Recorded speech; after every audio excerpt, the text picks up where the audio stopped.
Bonjour à tous et bienvenue sur le podcast hebdomadaire de La Cellule. Alors, il y a quelque chose qui se dit très souvent sur Sens Néant. On dit oui, c'est un jeu qui fait peur, OMJ, c'est un jeu qui est très effrayant de par le contenu du livre, le fait qu'on joue des créatures étranges. Et je dis toujours, ne vous en faites pas, lancez-vous et vous verrez, ça ira bien. Eh bien, aujourd'hui, nous avons la chance de recevoir Shadow. Shadow, ça va ? Bonjour, ça va très très bien. Je suis très heureux de te retrouver sur le podcast de La Cellule. Nous sommes également avec Emmanuel. Salut.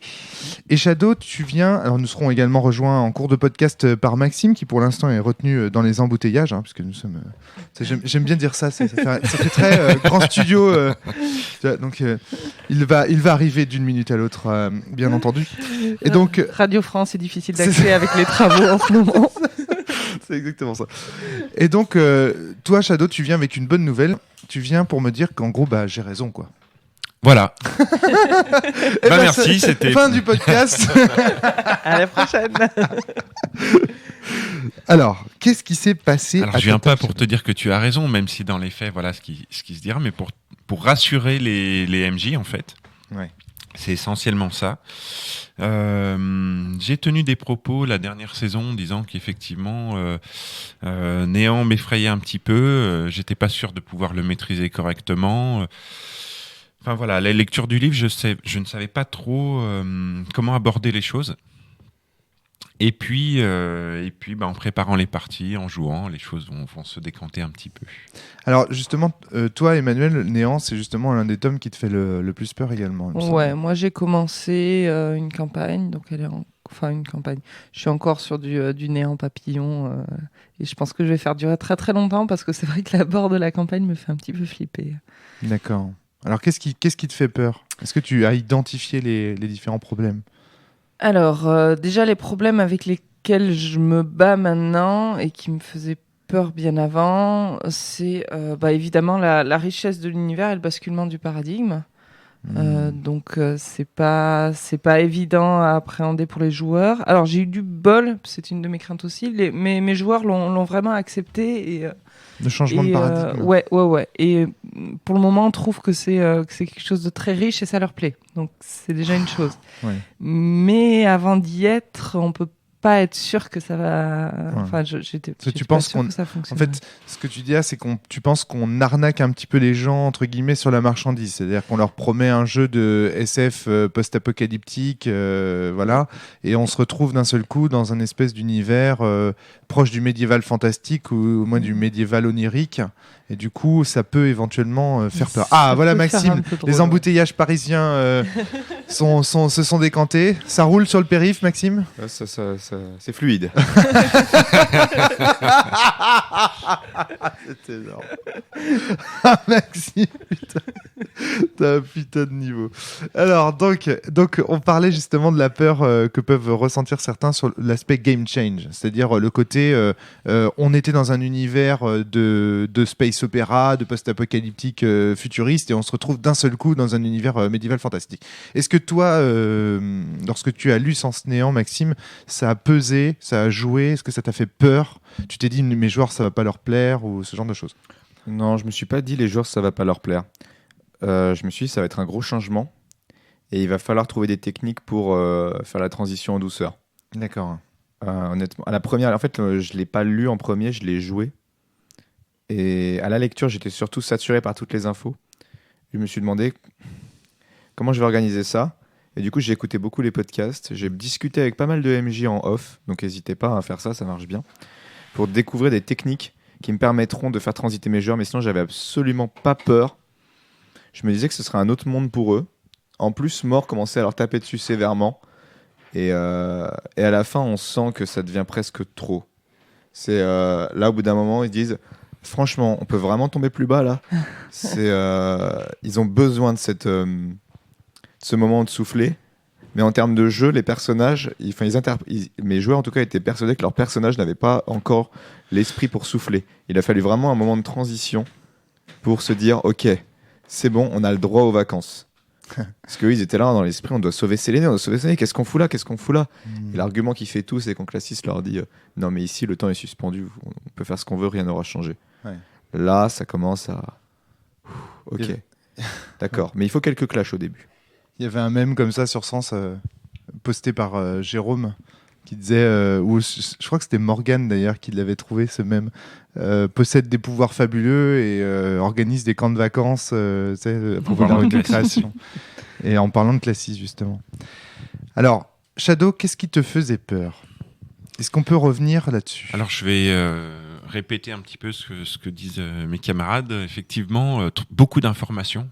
Donc, comment hiérarchiser tout ça ? Comment donner les secrets ? À quel moment ? Enfin, voilà, que faut-il garder pour soi, etc. Enfin, voilà, c'est vraiment la masse d'informations qui nous fait dire waouh, il va falloir vraiment que. Enfin, il y a un vrai travail, quoi, en amont. De notre part, de mémorisation ou d'organisation de fiches ou n'importe quoi. Mais Et voilà, tu n'as pas vrai. ressenti ça avec Sens Mort ? Eh bien non, pourquoi ? Ouais, c'est bizarre parce que... Sens Mort, finalement, le monde, on le connaît. C'est le nôtre qui est un petit peu sublimé dans ses côtés les plus noirs. Enfin voilà, on l'appréhende assez facilement finalement. On a vu beaucoup de films qui se penchent sur la question, etc. On a une imagerie qui est déjà présente. Alors que dans Néant, et c'est là la difficulté, on va prendre nos joueurs par la main et leur dire, bon ben voilà, maintenant on va aller dans un endroit que vous ne connaissez pas et que moi, je connais peu. En tout cas, à la lecture du livre, c'est ce qu'on se dit. Effectivement, à force de préparer ces parties, etc., ce monde, nous, on va apprendre à le connaître. Mais voilà, il faut emmener ces joueurs dans quelque chose qu'ils ne connaissent pas. On va les sortir enfin, comment dire ? On va les obliger à se créer une nouvelle imagerie à partir de nous seulement. Donc, bien sûr, on peut prendre des références cinématographiques, etc. Mais je rappelle que quand on présente l'univers, je le présente pas en tant que Shadow. Ce qui serait beaucoup plus simple, finalement. Je le présente en tant que classiste qui va avoir des références. Lui, il a absolument toutes les références, les mêmes que moi. Mais pas les bugs. Donc, présenter l'univers en étant un personnage, ça rajoute une complexité, ça rajoute une difficulté. Donc déjà, voilà, il y a cette première... J'avais pas pensé à ça. Ce premier mur, enfin cette première barrière, on va dire. Enfin, cette deuxième, parce qu'en fait, il y a déjà la masse d'informations, plus ceci. Puis après, la troisième, c'est effectivement... Enfin, ce que tu disais, c'est pas qu'on leur ment en leur proposant autre chose que ce pourquoi ils avaient signé. Parce que je crois que quand on joue à Sens, on se rend compte que le jeu peut partir à peu près dans tous les sens. Mais voilà, on reste en jouant à Sens, finalement, on est assez ouvert à la proposition. Je sais pas si... C'est vrai que pour ça, au moins, ils sont prévenus depuis le début qu'ils vont se faire balader dans des trucs incroyables. Donc, ils sont quand même prêts à tout, dans tous les cas, les joueurs. Les joueurs, et c'est là où... Les joueurs, après les persos. Mais bon, pour revenir au côté, il y a plein de trucs à gérer. C'est vrai que moi, j'ai un peu, quand je joue à Néant, j'ai un peu l'impression d'être Shiva avec 6 bras. C'est-à-dire que d'un côté, il faut gérer le fait... un truc tout con, mais qui est pas si simple que ça, leur expliquer le coup du quand est-ce que je suis classiste, quand est-ce que je suis Emmanuel. Donc du coup, j'ai fait basculer moi un token pour leur dire voilà, je suis l'un, je suis l'autre. En plus, c'est très bien, ça marque le début de la partie, un peu comme le fait de lancer la musique, donc c'est pas mal. Mais du coup, il y a des moments où quand je me mets à reparler aux bugs, ils me disent attends, non, mais non, là il faut retourner le verbe. Mais non, c'est pas parce qu'on passe de l'univers des bugs à l'univers des Cetantras qu'il faut changer. Enfin, rien que ces trucs-là, ça met 1 ou 2 parties à se mettre en place. En plus, il faut gérer la narration à la 3e personne. Il faut gérer toutes les questions que tu n'auras jamais dans un autre jeu de rôle qui est mais je comprends pas vraiment en fait. Du coup, ils se parlent sans le vouloir, ils se prennent les sentiments les uns des autres. Mais est-ce que le fait d'aller lire quelqu'un, c'est comme de discuter avec lui ? Est-ce que c'est une intrusion ? Est-ce que tout ça, tout un tas de questions qui sont liées au fait que les Cetantras sont hyper différents des humains et que quand tu joues un elfe ou quand tu joues une méduse, pour prendre l'exemple d'Agon, tu te poses pas ces questions-là. Donc il y a énormément de questions sur l'univers qui font que au final on fait pas avancer très très vite les premières parties, mais voilà, plus toutes les écoles à prendre en main et tout. Alors moi pour le moment je fais du petit name dropping en me disant c'est pas grave s'ils se souviennent pas que Indales machin, mais au moins ils auront entendu le nom plusieurs fois et puis quand j'arriverai dans la campagne c'est bon, ils auront bien en main je te fais soupirer. Non, au contraire, il est d'accord avec toi. Ouais. Shadow. Alors, il y a plusieurs choses à répondre. Déjà, on a une arme qui est l'anthropomorphisme. Voilà, ça, c'est Alors, moi, je l'ai utilisé à outrance parce qu'en fait, au début, j'essayais de mêler le fait que les combats se passent en un instant, puisque c'est un échange très rapide de sentiments, et en même temps, qu'il y ait beaucoup d'anthropomorphisme. Enfin, le mélange des deux a perdu certains de mes joueurs. Et j'ai dû faire le choix de le faire à outrance. Donc de dire, bon, bah, allez, on arrête l'aspect, tout se passe dans l'instantané, etc. Et on va le faire comme si c'était des humains, c'est-à-dire vous allez les voir se battre, etc.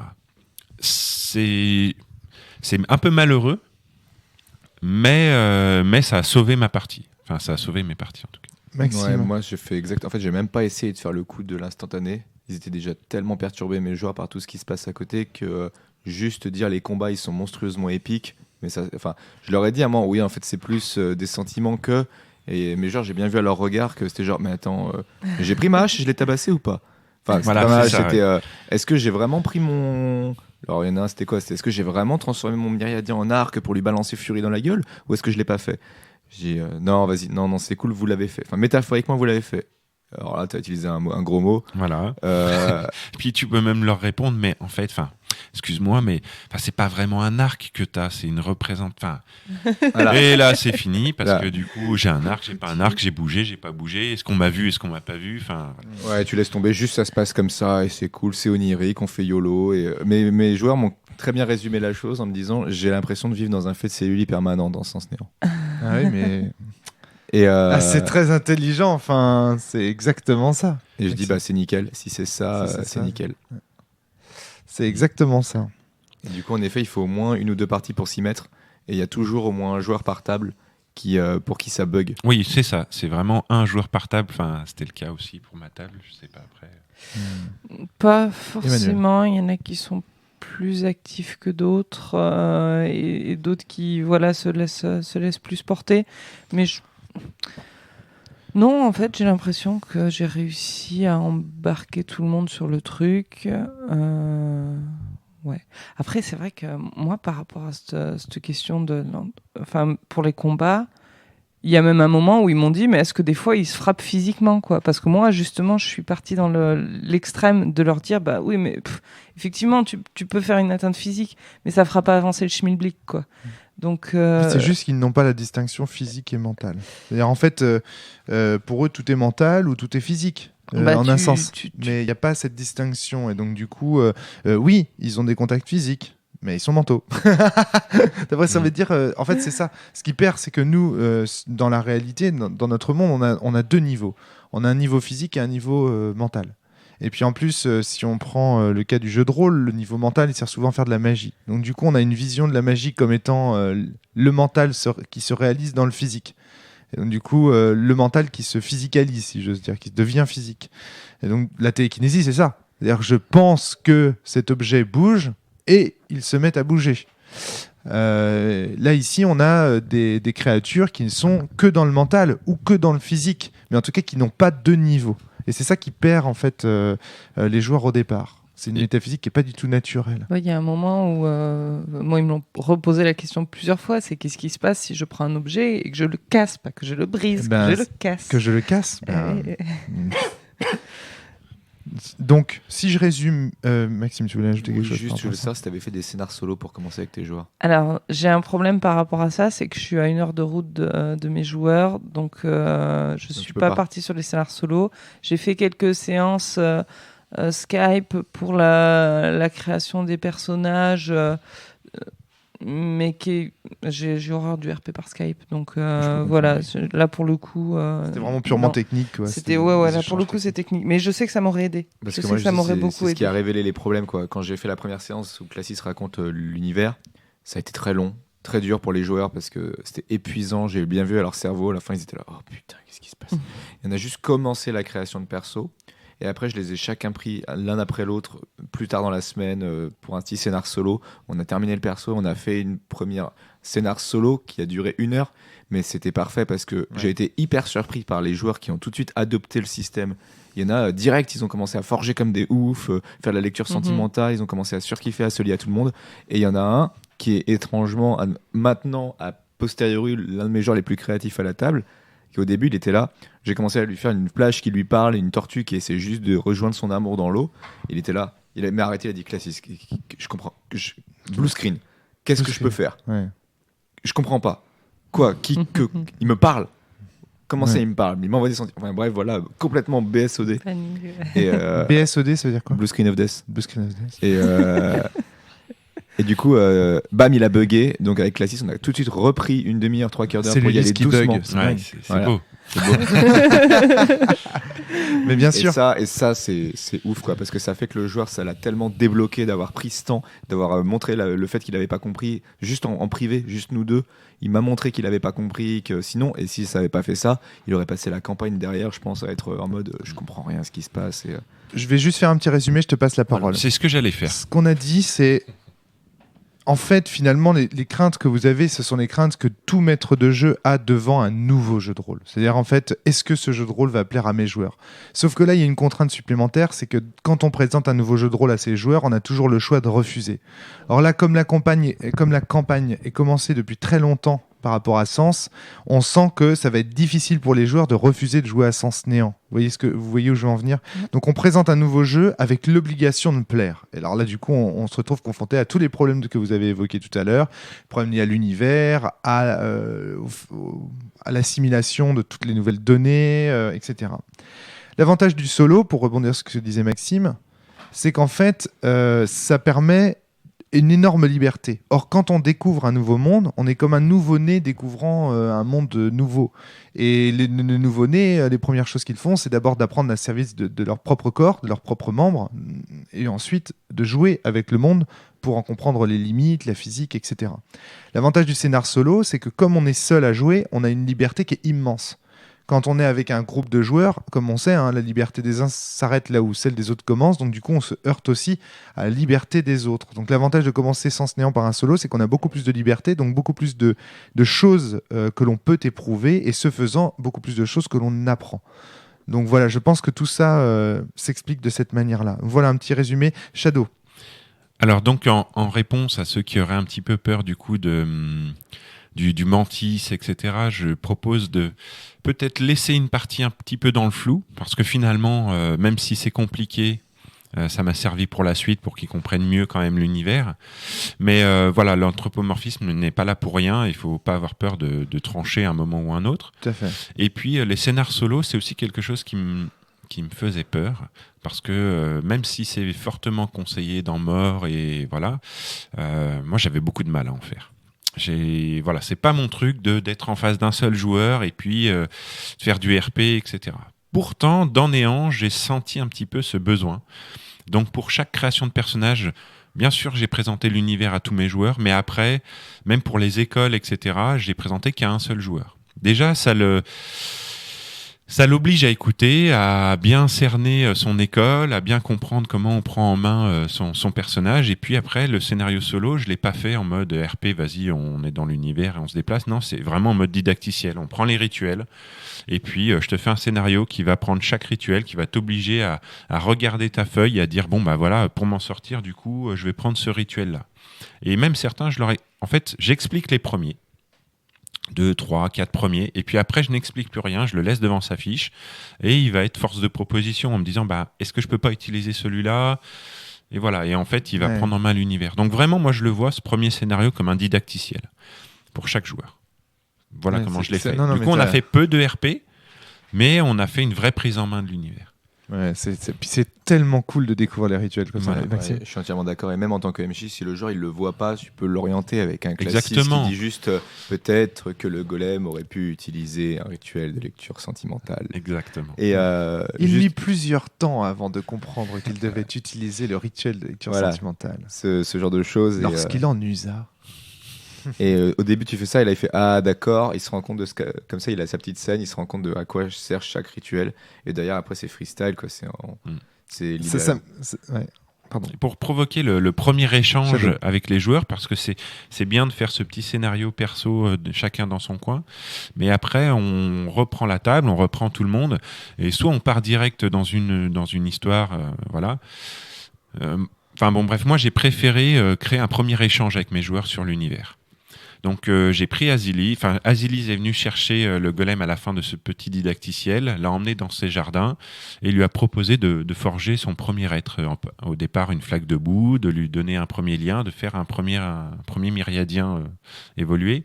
Et puis chaque golem dans son coin, ils ne savaient pas qu'ils le faisaient tous, sont venus forger le même être en fait. Finalement le premier a créé un moustique, puis le deuxième une chauve-souris, puis le troisième, enfin voilà. Et donc ils ont créé une chimère à eux tous. Et du coup, on commence la partie dans le jardin avec la chimère et chacun va dire, enfin le premier va dire ah tiens ça c'est moi qui l'ai forgé, ah mais attends mais celui qui avait avant c'était moi et puis hop voilà créer le premier échange en fait. Ah putain c'est trop bien, tu leur as pas dit, c'est-à-dire que dans chaque scénar solo il passait et il découvrait ce que l'autre avait laissé en fait. C'est exactement. génial. Et il partait en fait de ce que l'autre avait fait, voilà c'est ça. Ah putain c'est génial ça. Et du coup ça crée le premier échange, le premier lien entre eux parce que et là je vais c'est tellement beau quand tu vas le briser. Dans la problématique suivante, c'est que admettons qu'on soit OK avec l'univers, on l'a bien pris en main, on a les informations, on est prêt à commencer sa partie, on lance l'aventure et on s'aperçoit que les joueurs, ils n'ont pas d'objectif. Ils en ont mis sur leur fiche. En soi, oui, peut-être qu'ils veulent combattre dans l'arène, etc. Mais ils sont pas investis d'une mission, même s'ils doivent protéger Azilis, etc. Pourquoi ? Parce qu'en fait, ils n'ont pas encore de vrais liens. Ils ont des liens sur leur fiche, mais l'univers, ils l'ont pas. Il y a, comme tu disais, le name dropping là. Et mais c'est ce qu'il faut faire en début de partie. Hein. Moi, au début, je leur ai dit, on s'en moque, venez, voilà. Hop, je les prends par la main, je les emmène à un endroit, je les fais rencontrer des PNJ. Ils ont du mal à échanger avec eux, ils savent pas trop où ils vont, enfin voilà. Sauf que quand on revient dans cette ville ou dans ce village ou à Mogosh, là, en fait, ils ont des noms en tête. Moi, je vais voir un tel. Moi, je demande à machin. Et hop, là, tac, on commence à avoir l'émulation de néant. Ouais, c'est la plus grosse difficulté de ce jeu pour moi, c'est qu'on leur dit alors voilà, il faut te lier à plein de gens, il faut te lier, et ils sont là, mais attends, je connais. Je les connais pas. Je connais personne. Moi, tu m'as juste balancé des noms, tu m'as juste raconté un texte, je les connais pas. Tu m'as parlé de problématiques, mais elles me touchent pas, quoi. Voilà, et qu'est-ce que tu veux que je foute avec ? Moi, j'aimerais juste explorer, quoi. Je voudrais juste découvrir ce monde.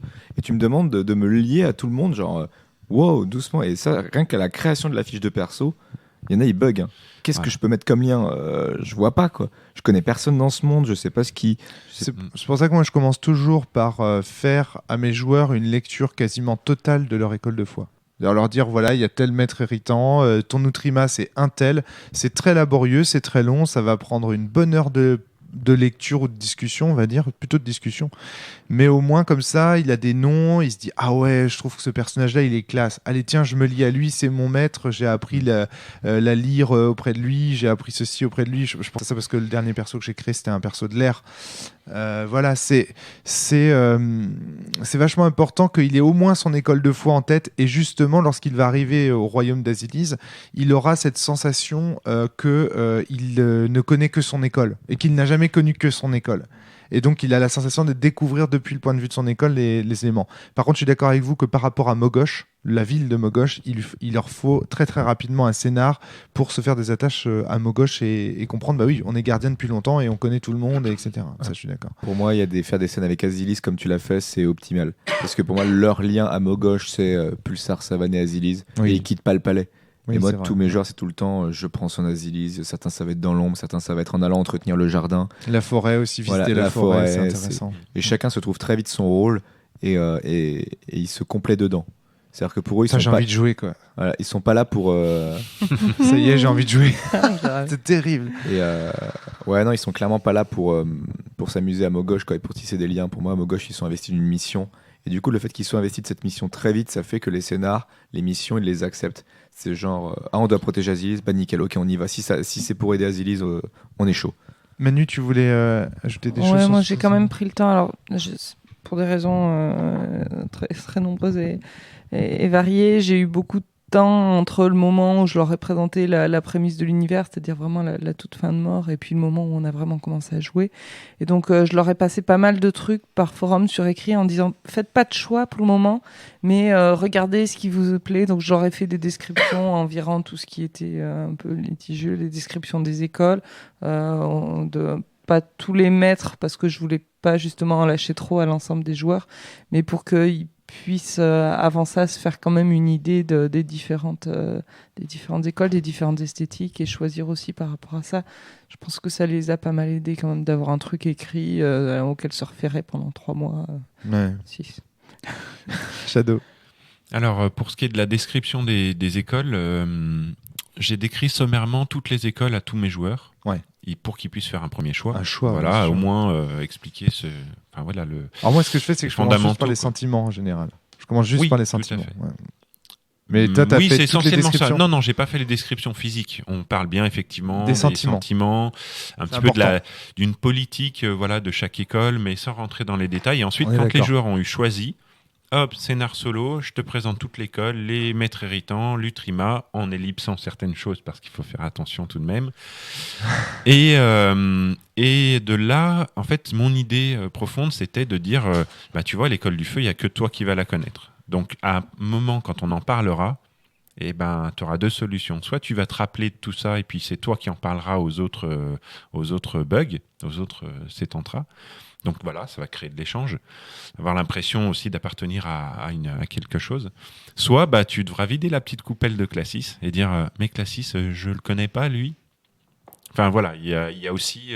T'as pas besoin aussi- de vider la coupelle de Classis. Tu te donnes un point d'immersion pour le faire, pour interrompre Classis, il me semble. Non, c'est gratuit d'ailleurs. Non, c'est gratuit. J'ai jamais vu cette règle, moi. Tu peux interrompre la narration de Classis en disant. Si, il y a une à règle. partir du moment où Tu c'est peux le dire- bug qui parle et que ce n'est plus le sétentra, Tu- c'est le choix de dire soit je m'en rappelle plus et tant pis on passe à côté Il me d'une semble que ça- information, soit si je veux l'info, je parle à Classis et en parlant à Classis, je Pour vide la moi, il coupelle. fait juste un symbole temps mort. Et il dit ah merde, Classis, je suis désolé, j'ai oublié ça. Ouais, c'est ça, c'est Et ça. et Alors, ça- Ouais, c'est Dans ça, les c'est ça. faits, le plus souvent, c'est ce qui se passait. C'est ça.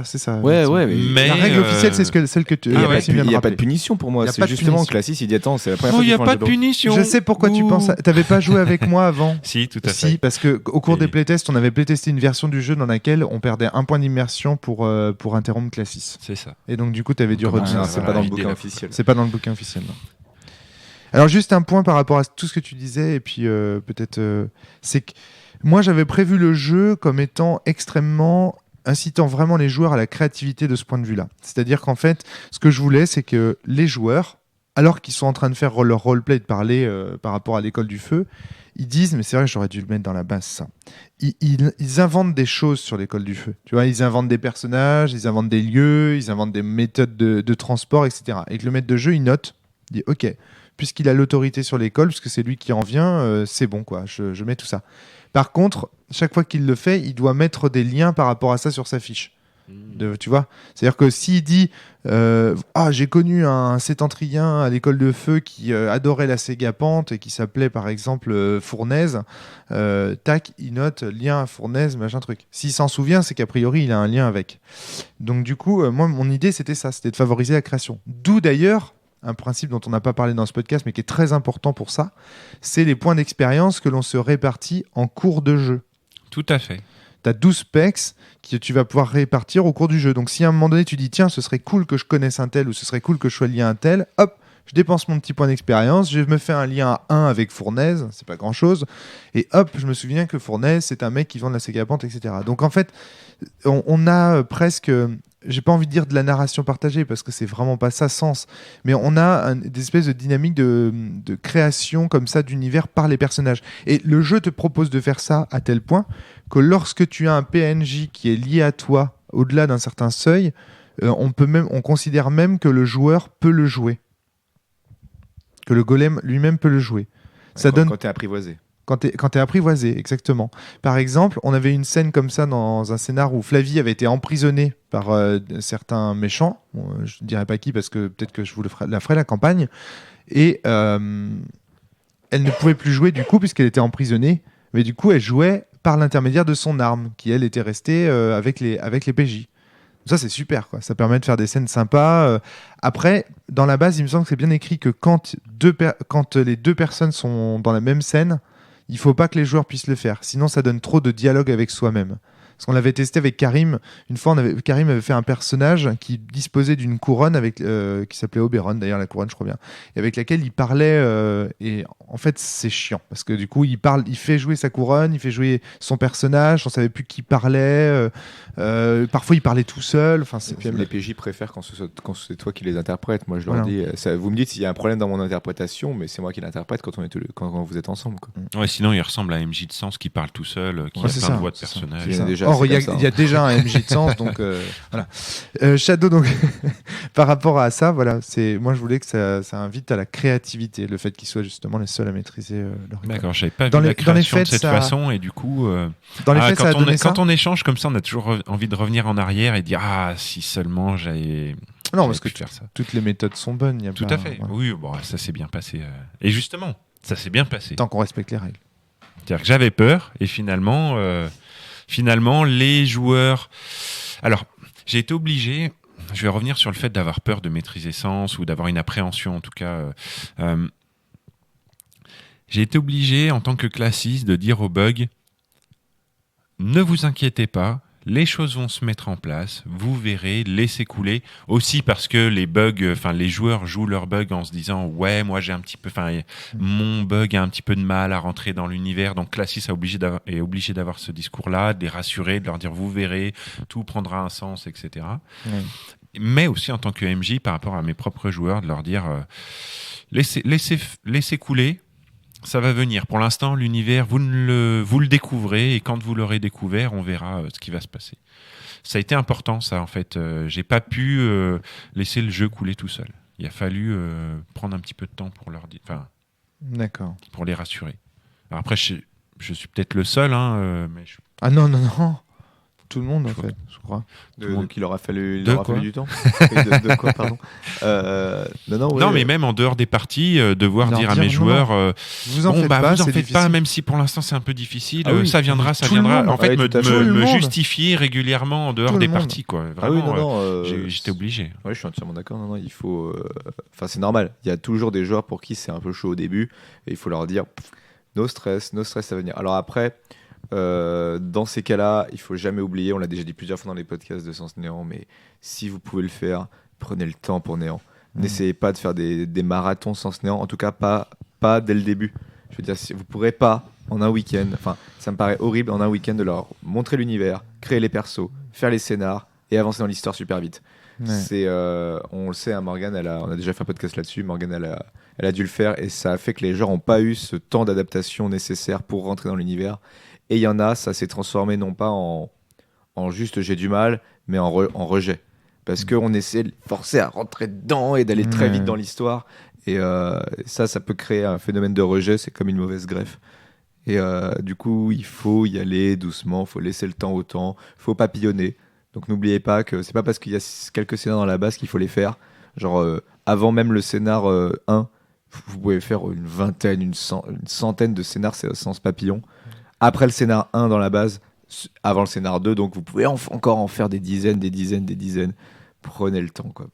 D'autant plus qu'il y a des villes et des lieux qui sont écrits dans la base et qui ne sont pas utilisés. Et qui ne sont absolument pas utilisés dans la campagne. Il y en a plein. Donc ça veut dire que le jeu le prévoit aussi, tu vois. Et puis il y a aussi des dizaines de lieux qu'on peut inventer.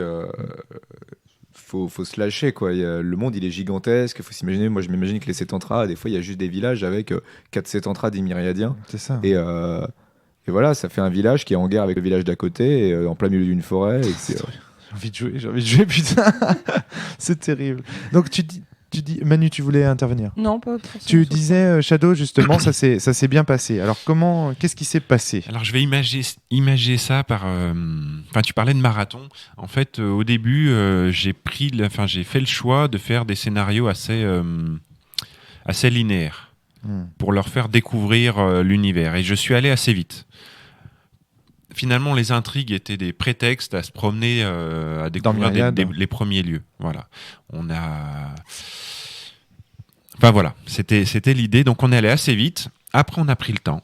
Donc là, une fois qu'ils ont eu bien l'univers en main, on a pris le temps de faire des scénarios tels l'alchimiste de Fabien Invine, qui est assez...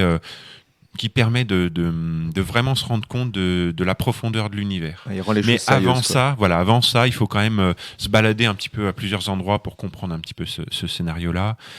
Et il s'avère qu'au bout d'un moment, on avance on fait de plus en plus de scénarios, on avance dans la campagne. Et j'avais proposé à mes joueurs, si à un moment vous avez envie de découvrir vraiment l'intrigue, parce que voilà, ça faisait partie du contrat social, c'est moi je vais vous faire découvrir Myriade. Et quand vous pensez que vous l'avez assez découvert, on rentre dans l'intrigue. Donc entre le scénario 1 et 2. Voilà. Ils avaient quelques bases, ils sentaient quelque chose qui se tramait, mais voilà. Et donc au bout d'un moment, ils m'ont dit, allez, c'est bon, c'est bon, on y va, on a compris. Et puis ils l'ont regretté. Et puis non, mais les scénarios se sont enchaînés et on était parti du fait que parce qu'ils étaient pas sûrs d'apprécier l'univers. Ils étaient encore sur la tangente, enfin voilà, ils savaient pas trop. Et je leur ai dit écoutez, sinon là on se fait un gros marathon. Et puis maintenant qu'on a découvert l'univers, et maintenant on va résoudre l'intrigue de fond. Voilà. On va découvrir tous les secrets, on avance, on se fait le marathon et tac, comme ça on a tout fait. Ils m'ont dit ok, pas de problème, ça nous va, c'est bon. Et puis le marathon avançant, au bout d'un moment, aux 2/3 du marathon, j'ai senti qu'il y avait quelque chose qui se passait parmi mes joueurs et puis ils m'ont dit non mais en fait... non, on s'arrête. Non, on veut en savoir plus. C'était bien avant. Ouais. Mais c'est pas la peur de l'intrigue, parce qu'au contraire, ils aimeraient avoir les réponses, mais ils me disent mais non, on arrive à la fin, mais moi je veux pas que ça se finisse. En fait, il y a plein de choses qu'on n'a pas eu le temps de faire. Il y a des écoles, on n'a pas eu le temps de vraiment les explorer. En fait, allez, viens, on dit qu'on fait une pause dans le marathon. Et c'était juste avant ce podcast, justement. Donc voilà, là, je suis en pause de marathon et on va reprendre. Il va falloir que je refasse des scénarios et on va reprendre le temps de faire Néant. Comme quoi, ça marche, quoi. Ouais. Et finalement, on a beau avoir peur, ça marche. Je parie que dans quelques années, quand il y aura plein de tables qui auront fini tout le jeu, il y a plein de tables qui vont se former pour faire du néant. Ah, j'en suis sûr et certain. C'est monstrueux ce qu'on fait de les arracher à cet univers en disant non, c'est fini. Et ce sera la jamais. Et moi, ça sera la victoire finale de Classis. moi, en plus, ça leur a foutu bien les jetons parce que c'était genre, à un moment, ils étaient là, ouais, bon, allez, là, quand même, il s'est pas passé grand-chose. Et en fait, c'est quand on a enchaîné 2 scénarios, parce qu'ils étaient tellement chauds. Ils étaient là, on a fait un petit scénar, après ils étaient là, vas-y, on enchaîne, on est chaud. Et là, bim, sans les prévenir, c'était salaud en termes de contrat social. Mais bim, j'ai balancé le scénar 2 de la base. Et là, ils étaient là. Blâme. C'est exactement ce qu'il faut faire. La chape de plomb qui se pose quand le convoi arrive funéraire, là. Le convoi funéraire et surtout la fin du scénar. Avec, tout. Là, ils étaient là. Oh putain. La base, enfin, on va dire que le scénario de la base commence par la mort d'un des mentors. Et puis il se termine par la mort, entre grosses guillemets, d'un autre, quoi. Soyons sympas. Donc, et là, il y a mes joueurs, je leur ai dit, avec Classis, avec ce petit air, je leur ai fait. Vous croyez que Sens Mort était terminé ? Je leur ai dit, je suis désolé, mais il faut que l'histoire avance. Et je leur ai dit, vous en avez pensé quoi ? Ils m'ont fait Classis, pas de débrief, on n'a pas assez de recul. Et on n'a pas débriefé, c'est une des rares parties qu'on n'a pas débriefé. Ils m'ont dit je peux pas.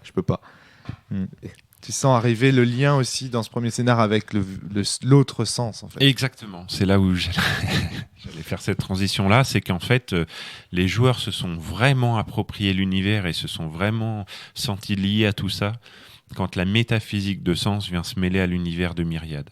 Parce qu'en fait au début, certes il y a le cadran, certes il y a des petits liens, des noms, mais on ne voit pas la résonance. Et quand on va même plus loin, je ne sais pas si on peut spoiler. Oui, je pense que ce sont des MJ qui l'ont écouté, donc ils l'ont lu sans ce néant. Certains. On a été beaucoup plus loin dans le spoil. Donc même la mort du personnage, on peut dire qui c'est. Oui, tout à fait. Vas-y, lance tout. De toute façon, on va balancer à fond puisqu'on va parler métaphysique après. Voilà. Et quand on a déjà, alors même la mort, pas la mort d'Azilis, mais voilà, cette suspension d'Azilis, à la limite, c'est pas vraiment ce qui a déclenché. Moi, c'est vraiment à partir du moment où Azilis était enceinte et qu'elle a accouché de petits humains. Et puis qu'elle commençait à avoir ses fentes sur les yeux, qu'ils ont fait ce premier voyage dans le rêve d'Azilis. Enfin là, mes joueurs ont commencé à relier le sens qu'ils connaissaient, renaissance, mort et toute la métaphysique avec cet univers-là. Ils commençaient à se dire mais si Classis nous fait jouer ça, c'est qu'il y a un lien. Et tac, ça commence à échafauder des choses, et etc. Et là, en fait, c'était l'explosion et c'est là où ils se sont dit on en veut plus. Enfin, vraiment, c'est ces moments-là. Donc, je regrette pas d'avoir fait ce marathon et d'être arrivé jusque-là et qui m'ait dit non, stop, on va avoir le temps d'y réfléchir. Quoi. Ouais, c'est le moment où ma boîte mail a commencé à exploser de discussions de PJ entre eux. Oui, c'est ça. Ouais, là, c'est le moment où ils sont là. Ah putain, mais en fait, les enfants d'Azilis, il y a plusieurs solutions, ça peut être ça. Et puis en fait, si ça se trouve, les quadrillés de Cosmo, et puis en fait, ça Et puis le cadran, en fait, le cadran, en fait, machin. voilà, si ça se trouve. Et là, alors là, il y a au moins une bonne semaine où tu sais qu'ils vont vivre Sens. Ils vont vivre dans Sens pendant au moins une bonne semaine. C'est ça, complètement. C'est curieux que ça attende ce moment-là quand même. Mais- Il me semble qu'à partir du moment où ils vont dans le palais de Mogosh, qu'ils voient le cadran, enfin, ils doivent commencer à se Oui, poser des mais questions. ils quand n'ont même. pas assez Il y d'informations a des pour faire des questions et liens. pas de pistes, voilà. Voilà, c'est-à-dire qu'ils ont des infos, ils savent pas trop quoi en faire. Alors pour l'instant, ils les accumulent dans une petite besace. Voilà, ils les gardent de côté en attendant d'avoir plus d'informations. Au sens propre. Hein. Voilà. Parce que ce sont des sétentriats et que les informations s'accumulent dans des petites besaces si on veut. Ouais, c'est vrai. Et oui. et même, ils savent pas trop quoi faire de la bibliothèque de Miroir, par exemple, où il y a énormément d'informations. Donc c'est cool, ils s'amusent à voir ces artefacts, etc. Mais là, maintenant, la chose qu'ils ont envie de faire, c'est d'y retourner, quoi. De se dire, il doit y avoir tellement de choses là-bas qui permettent de faire le lien. Alors, c'est plus le Ils joueur enquêtent. En fait, ils sont en mode enquête Et des ouais. secrets maintenant. des secrets, c'est ça. Et là, Mais- avec l'ospec, c'est-à-dire la capacité à soulever les voiles de Mantis pour aller plus profond dans les Ah sentiments. bah là, ils vont aller Là, chercher. ils doivent être fous, quoi. Mais oui, c'est ça. Là, ils attendent. Parce que là, on est dans la partie où justement, c'est complètement bac à sable. Ils ont à l'Alizé. Enfin, on est à la FF7. On va où on veut. On fait ce qu'on veut. C'est ça. Et Avec voilà. un vaisseau volant. Hein, comme Voilà, c'est c'est vraiment ça. la Alors moi, je l'ai appelé l'aéronef, hein, parce qu'honnêtement, Alizé, ça passe pas, quoi. C'est un problème culturel avec Ouais, elle. voilà. Mais non, mais disons que, en fait, j'ai un de mes joueurs, il voulait appeler son arme Alizé au début. Ah et oui, les d'accord. autres joueurs de la table ont fait non, mais veto, sinon on va être obligé de chantonner à chaque fois que tu Ah, utilises ton d'accord. arme. Ouais, donc du coup. Et du coup, on a changé le nom. En fait, c'est juste que, vous le savez, hein, dans Sens Néant, il y a beaucoup de jeux de mots par rapport aux proximités des sons, entre les mentors, le menteur, les maîtres irritants, les maîtres hésitants, les ultimas, les utrimas. Hésitons, il n'y a pas. La... Méritant il y a et méritant, héritant. Méritant. Oui, mais J'étais en enfin, train de bon, chercher. C'est les nôtres, les hésitants. Voilà, les méritants, C'est les nos héritants. PJ. Et donc, il y a aussi cette proximité entre l'Alizé et Azilise. Et c'est pas un hasard. Moi, j'ai créé Désolé, Azura. je rebondis sur ce que vient de dire Emmanuel. C'est les nôtres et les maîtres hésitants. Et je crois que je vais faire commencer. Enfin, je crois que les Myriadiens vont commencer à appeler les golems ainsi. Je trouve ça très très beau, les maîtres Ouais, hésitants. Les maîtres hésitants. Comme si ils avaient vraiment des choix cruciaux à faire. Ouais. Et c'est une très bonne idée. Ça. Euh, Non, il y a un truc, ouais, il y a un truc à truc. faire il y avec. a un truc. Droit d'auteur, là.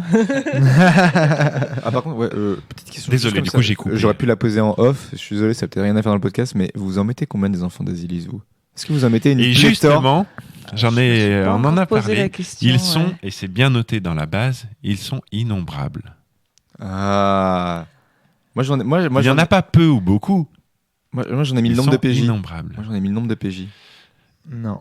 Ah, Ils sont non, innombrables. parce c'est très que. important. Enfin, après, ça, c'est ma façon de voir les choses. Pour moi, ces êtres-là, ces enfants, Mais- ce sont les bugs. Nombre de PJ, ça marche aussi. Hein. Oui, Parce que ton nombre de PJ, il est innombrable, Maxime. pour l'instant.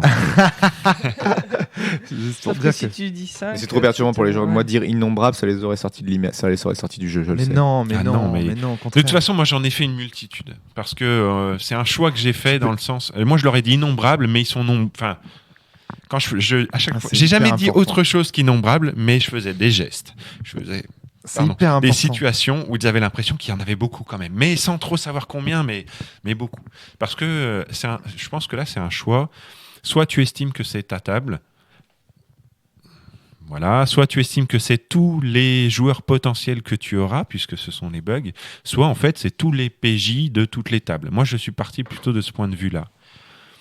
Donc pour moi, il y en avait beaucoup, mais dire combien Non, moi, parce que je l'ai joué avec Fabien Hidvalin la première fois, et il en avait mis 2 parce qu'on était 2 joueurs, et ça crée un amour tout de suite pour les deux, qui était tellement représentatif du fait que les Essentras, c'est leur répléoïde. Le fait qu'ils en aient chacun un, c'était trop beau. Alors que moi, j'ai beaucoup de mal avec l'idée d'une scène où à la fin, t'as 3 golems, il y a 8000 enfants, et chacun, ils en prennent juste un au pif, genre, et on le protège.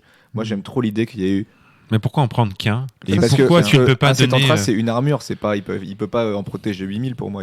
Ça se soutient, ça Bah, c'est- soutient ta, oui. ta thèse, Alors, Maxime. le- Pour moi, une répléoïde, c'est un golem. Je vais te répondre... parce que tu... D'accord. Toi, un golem, bien. ça peut être plusieurs répléoïdes, c'est ça? Pour moi, en fait, ils sauvent Enfin, ils sauveront, parce que je n'en suis pas encore là, ils les sauveront tous, mais ils vont pas en prendre qu'un. Ils vont les sauver, les emmener aux autres... Enfin, ils vont juste les emmener dans une autre fiction, mais... Shadow, je crois que tu en sais plus, comment dire, que Maxime sur ses enfants.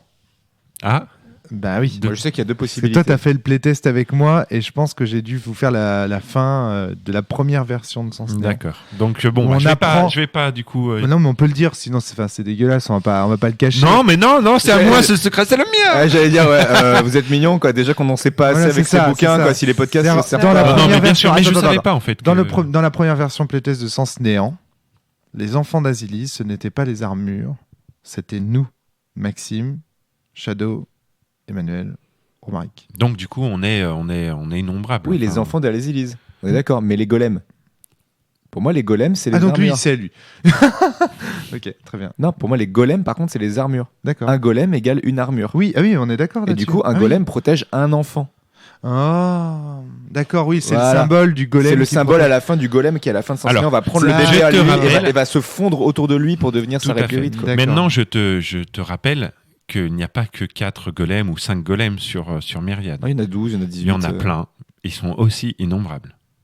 Oui. Mais pour créer de la tâche de mes joueurs à ses enfants, Alors- je leur ai dit d'ailleurs, je leur ai dit hors jeu, je leur ai dit, il y aurait pu en avoir d'autres, il y en aurait pu en avoir. Je leur ai dit, dans le bouquin, il y a marqué innombrable, mais moi, je vous en ai mis que 3. Et Ok. on sent un attachement profond de Maxime, en fait, finalement, à la vérité historique.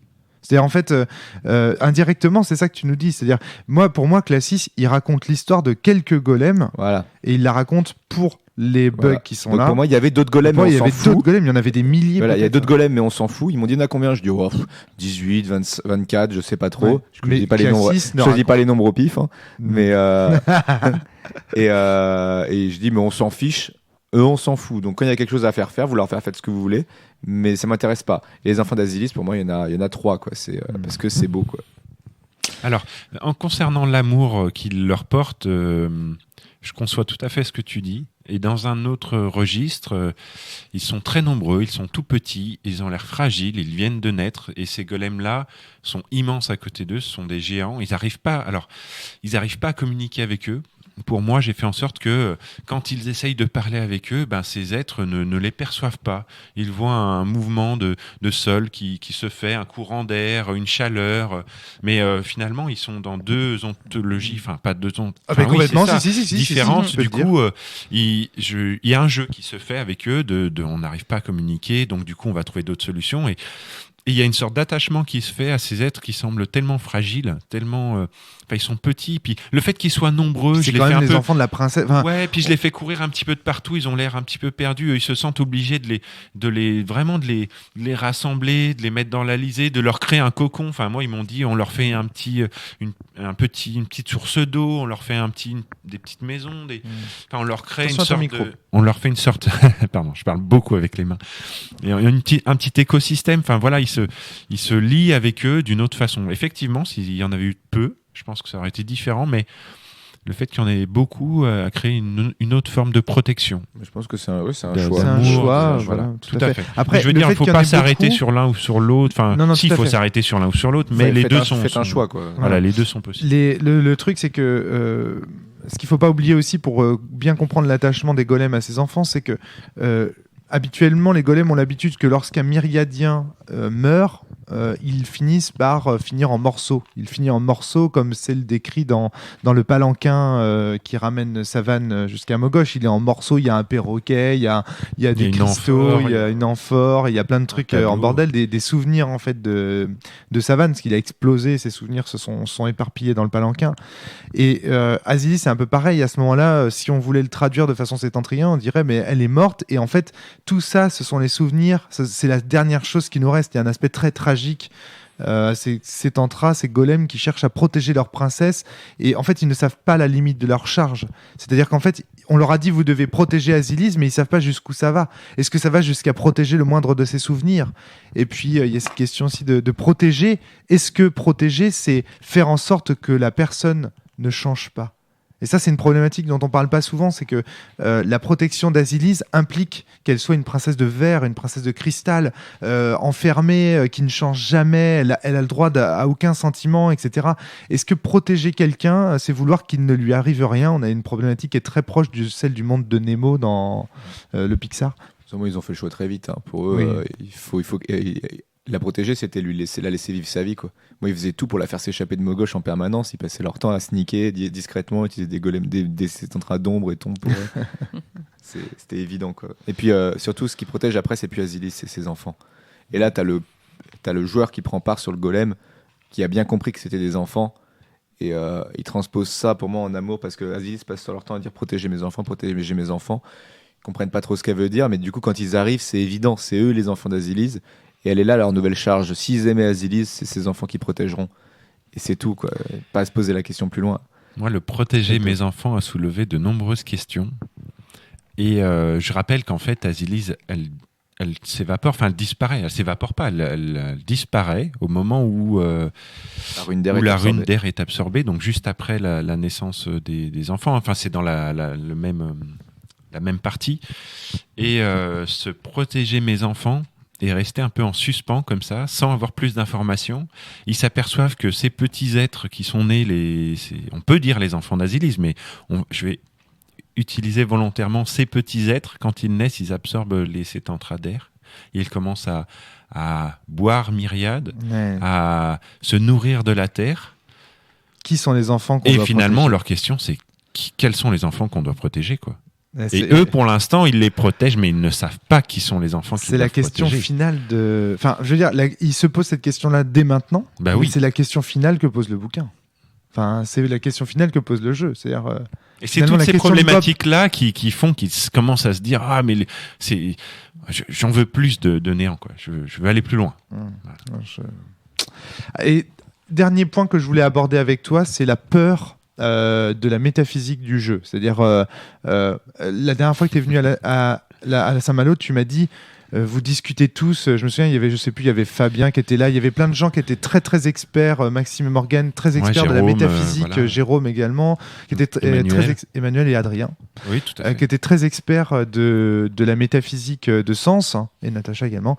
Et tu disais, mais mon Dieu, mais moi je ne comprends pas ce que vous me dites. Enfin, je voyais pas ces débats, les débats me passaient au-dessus en fait. Qui est la rune de création, qui est la rune de néant. Certains disaient que justement, Classis c'était peut-être la rune de néant, Azilis celle de la création. Il y avait toute une théorie autour de ça. Je disais, non mais moi, après la lecture du bouquin, je ne comprends pas vos débats métaphysiques. Et qu'est-ce qui s'est passé ? Alors, deux choses pour expliquer ça. La première, c'est que déjà, moi, la métaphysique de sens... pour l'instant, je suis pas sûr j'étais pas sûr à ce moment-là de comprendre où elle allait. Et puis, j'étais submergé par les informations de comment je vais faire jouer ma partie. Enfin, pour moi, c'était vraiment ça le truc. Le choix à la fin et tout. Et puis j'ai joué, malgré tout, sans comprendre. Qu'est-ce que je t'avais dit déjà ? Ouais, tu m'as dit joue. Jouez plus. En jouant. Allez-ez-moi. Arrête de te plaindre de pas comprendre. En fait, il faut arrêter de se prendre la tête en amont, mais Jérôme le dirait mieux que moi, Jérôme S. Arrêtez de vous prendre la tête en amont avec les épreuves de sens et avec sens. Jouez et vous allez voir, ça va se passer tout seul. Parfois même les joueurs trouvent eux-mêmes la suite des épreuves. C'est-à-dire que... À la présentation des choses, aux premières lettres de Classis, déjà les joueurs commencent à se poser la question de... néant, création, est-ce que qui est qui, enfin voilà, il se pose assez vite cette question-là, puis elle se perd un peu dans les limbes puisqu'il n'y a pas de piste pour l'explorer. Et puis après on joue. Et puis donc les lettres de Classis, juste pour préciser, c'est les interscénarios en fait. C'est les interscénarios, c'est aussi l'histoire. Transmet sa propre histoire, son histoire personnelle. Exactement. Mais cette fois-ci dans Sens Renaissance. En gros, un chapitre par scénar. À la fin d'un scénar, tu racontes ça, ou en interscénar. Il raconte sa vie, sa jeunesse. Et ça aussi, ça a une vraie importance dans la façon d'appréhender. Tu voulais dire quelque chose, Mani ? Ouais, par rapport à ça, moi, j'ai absolument pas encore lancé cette dynamique-là parce que Bon, déjà parce que j'ai des séances courtes et donc pour le moment je voulais les consacrer vraiment à l'univers de Néant pour qu'il se l'approprie. Mais c'est une de mes grandes angoisses, l'équilibrage de ces deux réalités et le rythme aussi. Le fait d'arriver à un moment, parce que le truc c'est qu'il faut qu'ils arrivent au grand dénouement et au grand choix de Néant avec une bonne compréhension de tout ce qu'il y a autour aussi. Enfin, j'ai l'impression en tout cas de tous les enjeux. Et du coup, comment on fait pour en fait, il y a un truc récurrent pas trop vite, pas trop lentement. Les meneurs de jeu, il y a un truc récurrent quand vous venez me parler de tout ça, je sens que vous voulez transmettre l'intégralité de ce qui se trouve dans le bouquin. C'est-à-dire que vous avez la sensation que vous avez un bouquin, et qu'il faut tout le transmettre. Ça, c'est faux.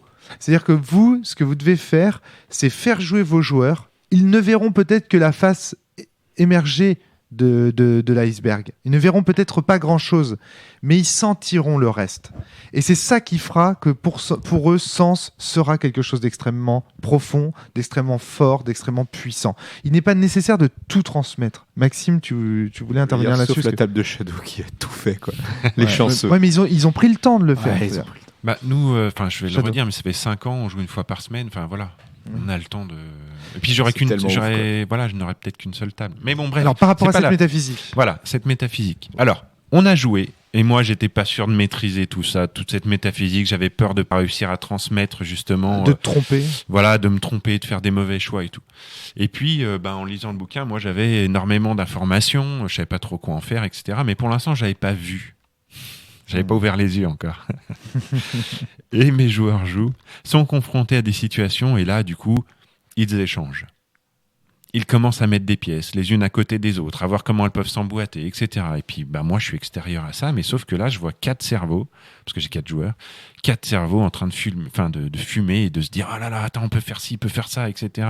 Comment est-ce que... » Et puis après, donc là, c'est en tant que Cetantra, ils essayent de mettre les choses dans l'ordre, ils échangent un peu sur ce qui se passe, puis après, ils sortent, ils sont en tant que bug, et là, ils viennent mêler ils commencent à titiller la métaphysique de Sens, et là, c'est l'illumination. Enfin, moi, je suis tout seul devant mon bouquin, j'ai un cerveau, je suis submergé d'informations, je me demande comment je vais faire jouer mon jeu, et puis maintenant, je suis face à 4 personnes qui réfléchissent avec moi sur tout ça. La puissance du maelstrom. Mais c'est ça. Et là, moi, j'avais 2 pièces, une pièce A et C, et je savais pas quoi en faire. J'avais même pas réfléchi à si elles pouvaient s'emboîter ou pas. Et là, mes joueurs commencent à prendre B et D qui s'emboîtent pas du tout, sauf qu'ils commencent à les malaxer dans tous les sens. Et là, je vois où va B, quoi. Et je fais mon ABC, tac. Et eux ne comprennent pas qu'ils ont mis le doigt sur quelque chose, mais alors moi. C'est l'illumination. Et là, je commence à me dire ah mais oui, et là des petits sourires qui commencent à se dessiner sur mon visage, mes joueurs qui me regardent en disant on touche quelque chose. Quelque part c'est un peu ça. Et moi je leur dis non, oui ou non ou je pousse la réflexion dans mon sens finalement, pas dans le leur, ou je sais pas. Il y a une sorte de. Et là, je joue avec eux, quoi. J'ai découvert le néant avec eux. C'est incroyable. Tu vois, qui c'est? Oui, c'est ça. Je fais genre, mais moi, je sais. Alors que dans ma tête, ça fait... exactement. C'était ça. Tellement vrai. C'est tellement ça. Les moments où t'es genre, ils trouvent un truc et toi, tu montres rien. Et là, tu fais bien. Genre, bien, vous atteignez mon niveau. Putain, ils sont trop forts. donc, ça rassure vachement sur la prise en main de Néant. C'est que même si on maîtrise pas les tenants, les aboutissants de la métaphysique. J'aimerais bien que tu cites un exemple concret de cette illustration avant de clôturer ce podcast. Alors, moi, l'exemple que je cite à chaque fois, c'est dans le rêve d'Asilis, quand il l'emmène dans l'hôtel de la résurrection. C'est ça, je me trompe pas sur les termes peut-être. Non, c'est bon. Le mausolée de la résurrection. Mausolée, voilà, dans la cathédrale des ombres. Il se rentre dans le rêve d'Asilis, il se promène dedans, il découvre plein de choses. Là, c'est très méta, faut dire ce qui est. Ouais. Et à un moment, il y a un rectangle dessiné avec hachuré à l'intérieur. Et puis un autre rectangle hachuré en contour. Ça, et qui dit grosso modo, même si on ne sait pas. Même si on ne sait pas ce qui est, on peut dire le ce qui n'est pas en disant ce qui n'est pas. Par transparence. Et c'est par transparence. Par contraste. Voilà. Et en fait, on a ce dessin de ce rectangle hachuré intérieur et extérieur. Et la grande question qui se pose à ce moment-là dans l'alarme d'Asie, c'est mais qui qui a bien Oui, pu parler, parce qu'il y a plusieurs textes tagués comme ça à l'intérieur du truc ou gravés sur des pierres. Il y a quelqu'un qui a écrit à cet endroit-là en langage de lumière, En langage de lumière, tout à fait. et donc il y a quelqu'un qui a écrit. On se demande mais qui est ce personnage qui est venu dans l'alarme d'Asilis et qui a gravé ces messages. Et moi j'avais du mal à savoir exactement qui c'était. Et là il y a donc voilà, je leur avais écrit le texte, ils l'ont sous les yeux. Et puis il y en a un qui fait mais pourquoi c'est un rectangle? Enfin, les myriadiens, ils font pas tous des ronds. Eh oui, parce que les mathématiques myriadiennes sont ne consistent qu'en cercles. Donc là, jeu de regard, ils se tournent forcément vers moi. Hein, ils font pas que des ronds, les myriadiens. Il m'a regardé, je l'ai regardé, il m'a regardé. Et là, j'ai fait un petit sourire, genre. Ça vous intrigue. Et dans ma tête c'était ah ouais merde, un myriadien ça fait pas que des ronds. Et là grande réflexion sur moi-même, mais oui, mais j'avais même pas capté en fait ce détail simple, enfin c'est cette chose qui devrait me sauter au visage tellement j'étais immergé dans le il faut que je réussisse à faire jouer, il faut que je comprenne la métaphysique et tout. Et c'est un exemple qui illustre très bien le fait qu'on revoit des choses, qu'on redécouvre des choses, qu'on en fait, je voulais que tu perçoit. De quoi? Qu'est-ce que t'as dit, Maxime? Du coup, t'as trouvé qui c'est? Toi, tu sais. Alors, moi, j'ai toute la trouvé, piste pour trouver. C'est-à-dire que je sais que maintenant, il me faut vraiment. Mais je retarde ce moment-là. Il est fort. Ce que je voulais, évidemment, c'est que le meneur de jeu découvre le jeu en jouant. C'est-à-dire que souvent, ce qui est dommage quand on joue ou qu'on maîtrise un jeu, c'est qu'en fait, le maître de jeu est en forme. Chose, quoi. Il est là surtout avec Sens, il est là pour exposer des faits, exposer des choses. Et donc du coup, comme il les connaît avant, il n'apprend rien. Là, dans Sens Néant, c'est impossible que le MJ n'apprenne rien, à moins que ce soit vraiment un tueur et que, comme Maxime, je crois que les seuls qui me font peur à ce niveau-là, c'est un peu Maxime et Morgan, parce qu'ils ont une connaissance qui est tellement exégétique des autres bouquins qu'ils ont fait des liens et qu'ils arrivent à trouver des trucs sur l'avenir sans même... Et donc du coup, j'avais peur que pour vous, Max, ça ne fonctionne pas. Il y a une réponse témoignages. à ça. Hein. Je pense qu'aussi des auditeurs qui écoutent tous les podcasts, qui se penchent un peu sur le forum, etc., peuvent arriver à des conclusions similaires ou très proches. Mais pourquoi? C'est parce qu'en fait, il y a une émulation. Oui, une émulation que moi, je n'avais pas. C'est-à-dire que moi, je suis seul face à mon livre, alors vous êtes deux, déjà, et que vous pouvez en parler, le livre, échanger, construire des théories, et puis voilà, hein, c'est ce qui se passe à ma table. On a eu les forums, les podcasts, discuter entre nous, discuter avec tout le monde avant même de commencer une table de mort, tu vois. Donc, pouvoir découvrir, il y a certaines révélations, vous êtes arrivé, vous m'avez dit, je pense que c'est ça, parce que ça. Et moi, je suis là, en tant qu'auteur, t'es là. Petit sourire. Merde. Tu crois? Non, ça me fait pas sourire parce que je me dis putain merde. Et quand ils vont lire la suite, ils auront aucune surprise parce que voilà. Après, je pense que c'est quand même agréable de voir la confirmation de sa théorie apparaître dans le bouquin en se disant on avait trouvé. Enfin, il y a un petit. Et ça crée un truc dans Néant, c'est que moi j'ai pas vraiment ça. Ce que tu dis, le fait de découvrir des trucs grâce aux joueurs. Autant je prends quand même énormément de plaisir à les voir faire des déductions tout seul parce que je leur dis quasiment rien, mais c'est pas pareil, c'est-à-dire que moi je découvre rien, c'est-à-dire que quasiment toutes les questions qu'ils disent, je suis là moi je souris vraiment parce que c'est genre c'est bien, vous trouvez, mais il y a des fois ils partent dans des délires que je kiffe, oui, parce que des trucs qui sont faux et du coup je les rends vrais. J'ai plus d'exemples en tête, mais j'ai déjà rendu certains de leurs délires vrais parce que je l'ai trouvé génial. Trop bien, ouais. Moi, ça m'est arrivé aussi à ma table de Sens. Il y a une construction de Néant aussi comme ça un petit peu. Hein. On laisse divaguer un peu nos joueurs et puis on construit autour et c'est très agréable. Puis même le livre est conçu comme ça. C'est-à-dire qu'il n'en dit pas assez. Hein. Il y a une espèce de chapitre après chaque école qui parle des rumeurs de l'école, qui décrit des scènes qui sont décorrélées complètement d'un récit cohérent. Donc du coup, ça permet comme ça d'accéder à certains secrets. Mais en tout cas, MJ, si vous avez peur un petit peu de ces secrets, parce que malgré tout, je n'ai pas fini encore Néant, et j'ai une appréhension continue sur ce qui va se passer, surtout la fin, comment le faire jouer, etc. Même si j'ai cette appréhension et même si elle a persisté au cours des parties, je vis plus sereinement avec. Parce que j'ai quand même l'impression que ça va se faire un petit peu tout seul, que mes joueurs sont prêts. Merci Shadow pour ce témoignage, c'est super.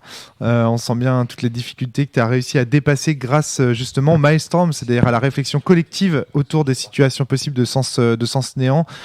Bravo à toi, merci pour ce témoignage, ça fait super plaisir et puis ça permet d'avoir du concret vraiment à donner à nos auditeurs qui auraient peur de sens néant. Il faut pas en avoir peur, c'est un univers qui est très très difficile forcément à mettre en place, mais une fois qu'il se met en place, on voit bien que la synergie se fait et qu'il y a énormément de choses à creuser. Si vous en avez l'occasion, faites jouer la communauté, venez discuter avec nous. Je veux dire, enfin, moi en tout cas, je le dis, il y a nos mails sur le truc. Si vous avez des questions et que Rome n'a pas le temps de vous répondre, si vous voulez nous rencontrer, si vous êtes sur Paris, ce genre de choses, pour en discuter, Lyon. Ou sur Lyon, il y a des gens partout. Et si vous stressez vraiment, vous stressez pas dans votre camp, ou parlez-en à vos joueurs, ça marche aussi très bien. Mais en tout cas, les joueurs savaient que j'étais stressé avant de commencer. Autant vous le savez, hein, je suis très très critique à l'encontre de Sens Renaissance. Hein. J'ai l'impression d'avoir un petit de plus trop aimé ce jeu. J'aime encore Sens Mort pour son univers, mais son système me débecte. Autant Sens Néant, j'en suis encore très très fier. Et si tu vois, c'est un jeu, j'ai encore envie d'y jouer dedans. À vous entendre en parler, j'ai encore envie de maîtriser des scénars, j'ai encore envie d'être joueur à ce jeu. Enfin, c'est un jeu qui est vraiment pour ça, qui me plaît beaucoup moi à titre personnel. Donc je sais que ça peut paraître assez vantard de l'extérieur, l'auteur qui vient c'est celui qui est le plus vendeur, mais bon, c'est celui qui est le plus vendeur. Nous, c'est pour ça qu'on s'est lancé dans Sens, hein. Morgane, elle a entendu parler de Sens Néant, un jeu où on joue avec les sentiments. Et bim, du coup, on fait pour le comprendre, il faut jouer au reste. Bon, on va jouer au reste. C'est un point de vue, hein, parce que moi, si j'avais parlé de ça à mes joueurs, ils m'auraient dit non, merci, non, c'est bon. C'est marrant. Hein. Et parce que c'est le côté épique méta de Renaissance. Et puis finalement, maintenant, ils surkiffent. Comme quoi, c'est l'ensemble qui est bien, c'est-à-dire que chacun rentre par sa porte, chacun a son envie, et en même temps, tout le monde arrive aux mêmes conclusions métaphysiques et philosophiques. Et c'est ça aussi qui est intéressant. Ou en tout cas, pas aux mêmes conclusions philosophiques, mais en tout cas aux mêmes réflexions. Et c'est ça qui compte. Merci Emmanuel, merci Shadow, merci Maxime pour ce témoignage. À bientôt tout le monde. Ce qui compte surtout, c'est que vous portiez bien et que vous jouez bien. Bye. Salut. Les bisous. Bisous.